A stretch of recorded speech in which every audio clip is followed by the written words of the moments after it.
நாகை மாவட்டம் வேளாங்கண்ணி மாதா தேவாலயத்தில் புத்தாண்டை முன்னிட்டு சிறப்பு திருப்பலியானது நடைபெற்று வருகிறது. அந்த நேரடி காட்சிகளை பார்க்கலாம். ஸ்ரீதர் வணக்கம். தற்போது வேளாங்கண்ணி மாதா தேவாலயத்தில் எந்த மாதிரியான சிறப்பு பிரார்த்தனைகள், சிறப்பு பூஜைகள் அங்கு நடைபெற்றுக் கொண்டிருக்கின்றன?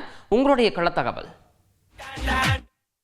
ஆங்கில புத்தாண்டை வரவேற்கும் விதமாக இந்த நாகை மாவட்டம் வேளாங்கண்ணியில் அமைந்துள்ள உலக புகழ்பெற்ற வேளாங்கண்ணி பேராலயத்தில் இன்றைக்கு நள்ளிரவு பார்த்தீங்கன்னா சிறப்பு பிரார்த்தனை நடைபெற்றது.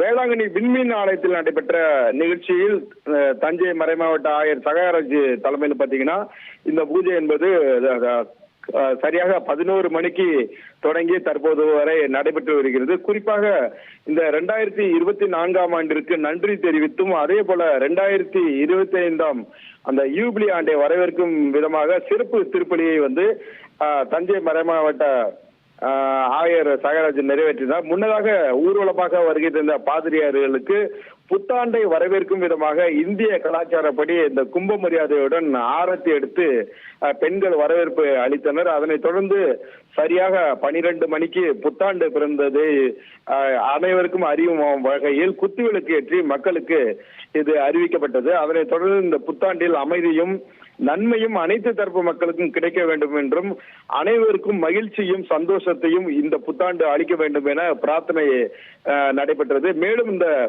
இயற்கை பேரிடர் மற்றும் இந்த போரினால் பாதிக்கப்பட்டவர்களுக்கும் இந்த சிறப்பு திருப்பலியில் வேண்டிக் கொள்ளப்பட்டது. புத்தாண்டு பிறந்ததையொட்டி பாத்தீங்கன்னா இந்த உலக புகழ்பெற்ற வேளாங்கண்ணி மாதா கோயில்ல குவிந்திருக்கிற அந்த கிறிஸ்தவர்கள் ஒருவருக்கு மகிழ்ச்சியுடன் வாழ்த்துக்களை பரிமாறிக்கொண்டனர். தொடர்ந்து இந்த வேளாங்கண்ணியில நடைபெற்ற இந்த சிறப்பு திருப்பலியில தமிழகம், கர்நாடகா, ஆந்திரா, கேரளா, கோவாவை சேர்ந்த பல்லாயிரக்கண மக்கள் இங்க குவிஞ்சிருக்காங்க. இவங்க இன்னைக்கு இந்த புத்தாண்டை புது ஆடைகள் அணிந்து கொண்டாடி இருக்கிறார்கள். வேளாங்கண்ணி முழுவதும் பாத்தீங்கன்னா எல்லா இடங்கள்ல இந்த புத்தாண்டை கொண்டாடும் விதமாக வண்ணமயமான விளக்குகள் எரியவிடப்பட்டு மக்கள் எல்லாம் தற்போது வான வேடிக்கை வெடித்து இந்த பகுதியில் புத்தாண்டு தினத்தை அதாவது பிரார்த்தனையுடன் புதிய ஆண்டு மக்களுக்கு நன்மை பயக்கும் வகையில் அமைய வேண்டும் என அந்த மாதாவிடம் சிறப்பு திருப்பலியை முன்வைத்து இவர்கள் வேண்டி வருகின்றனர். தகவல்களுக்கு நன்றி ஸ்ரீதர்.